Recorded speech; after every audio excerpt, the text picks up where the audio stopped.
All right, let's bring in the Minister for Local Government and the supporter of Liz Truss, Paul Scully. Paul Scully, good morning to you. Thanks for being with us.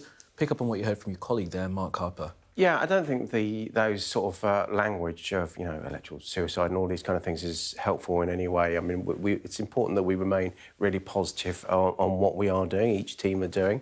Now, Mark, I really respect Mark. He's a real detailed guy, but he clearly hasn't read the full FT article when Liz was talking about, we'll see what more we can do, But the premise that she was talking about in that article was that it's absolutely right. Rather than taking money from people and then giving it back to them as a handout, just don't take it in the first place, which is why she's talking about reversing the NI increase and looking at tax cuts in that way. But clearly, also, I think what this whole debate has done, it forgets about the £37 billion worth of support that's already in place, that's coming on stream at the moment. It's already started. A number of people have seen the first of their £650 coming onto their bills, but onto their bank accounts.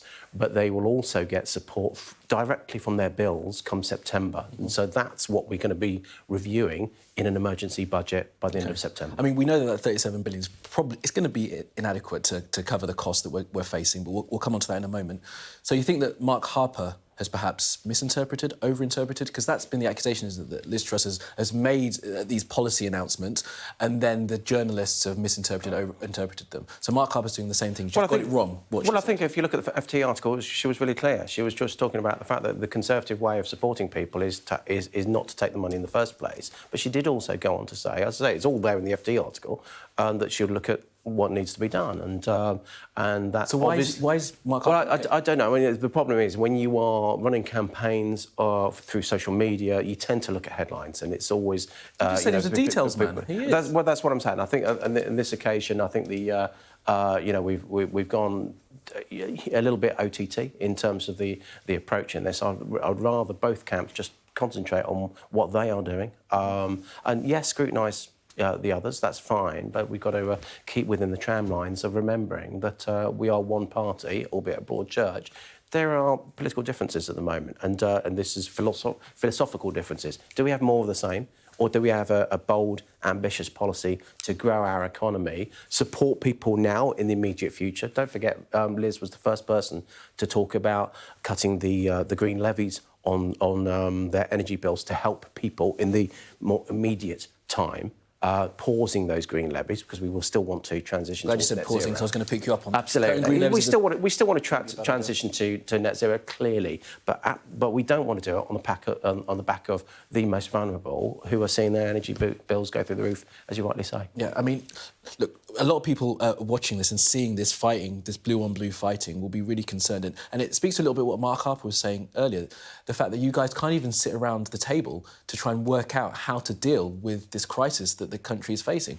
Why can't Liz and Rishi and Boris Johnson and whoever else needs to be in a room right now working out what to do when those prices go up? Well, look, I think you've seen that they have done this over the last few years. And, during COVID, what we saw during COVID, and bear it in mind with all the argument and the debate that we just had, during COVID, what we did is we put measures in place. It started off, I think the first budget was £12 billion.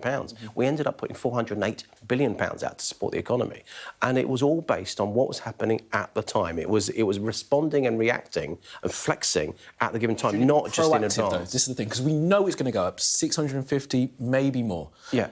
Be proactive, get in the room, put people's minds at ease. I think do that. Yeah, I think what's happening, Kamali, at the moment is that a lot of the support, that £37 billion that I was talking about, is being rolled out literally as we speak. I was on the phone to councils just last week asking them to make sure they can speed up handing out the council tax rebates to people, especially those that are not paying by direct debit. So all of that work is still going on. We've got a load of work coming on next month, when people will see money coming off their energy bills as a direct response to that £37 billion. But that gives us time then to see exactly where we're going with the energy price cap and respond in the emergency budget, which is only in a few weeks' time. A few weeks' time is a lot. You know, if people are struggling to get a couple of quids to put in the meter, they want to know now what they're going to be dealing with. You know, there's a huge campaign, isn't there, Paul, to try and not pay your energy bills on the 1st of October. If you got ahead of this, then that campaign might lose all the steam. But as I say, this is why we need to communicate exactly what we are doing. So we've got the warm homes payment, we've got the warm homes discount, we've got the cold weather payments, we've got all those measures for pensioners directly that will be coming on stream. We've got when Liz reverses the national insurance levies, that will give average taxpayers £240 more to pay. The lowest paid will be getting £1,200 support at the moment, around £1,200. Pretty well every household will be getting £600. So that's a significant chunk. It might not be as much as you say, as required, which is why, first of all, the tax cuts, the extra tax cuts by reversing the NI levies, etc., in that emergency budget will help. But also, as Liz has rightly said, by pausing those green levies on energy bills and seeing what more needs to be done at the given time, when we know the figures. That's the important thing. We need to know the exact figures to be able to know what the response is. And we'll know that from the 26th of August, so we'll have you back and hopefully you'll be able to tell us what the thing will be. All right, let's move on to a slightly different topic, because this is something that you would have seen in a couple of the papers for the past few days. One of your colleagues, Nadine Dorries, is describing what's happening with the Privileges Committee, the investigation into whether Boris Johnson lied to Parliament, as a witch hunt. Is it a witch hunt? No, look, I think, again, it just needs to go through its parliamentary process. That's all set out, whether you like the process or not. Let's face it, we've got tripped over by a parliamentary process around Privilege Committee and other committees when looking at the conduct of MPs, whether it's the Prime Minister or not, over the last few years. And so there is a process. Let's just get through the process. And I think that's the appropriate thing to do. Do you think he lied to Parliament? No, I don't. I think the whole point about having all of the Sue Gray reports, etc., in the Metropolitan Police investigation were to find out the facts, and then that was what was put in front of Parliament to decide. So there's no way that he willfully misled Parliament, in my view. Mm-hmm. No way in your view, but we are going to go through. Well, that's what the process is there for to see. I can't see how they're going to find otherwise. But but there's a process. I'm not on the committee, so I don't see. We've heard the words he said. He said that he didn't know that there were parties going on, to the best of his knowledge, and that turned out not to be true because he was fined for the party. Yeah, but that's what I'm talking about, willfully misleading Parliament. And there's a really specific thing, because otherwise, if you're talking about misleading Parliament, then situations change all the time, and you'd get most politicians sit there and, when events happen, that will say one thing at one time, and then a year, 2 years later, something else will happen to put that off kilter. In this context, as I say, the Prime Minister did what he thought was right. Clearly, as I say, Sue Gray made her report. Metropolitan Police came in. They decided otherwise. A lot of this was on hairline decisions, in terms of, if you look at someone like Rishi Sunak, the way he was fined compared to Keir Starmer's situation in Durham. They're not actually, they're not that different, but the Metropolitan Police came to different decisions in different areas, and that's fine.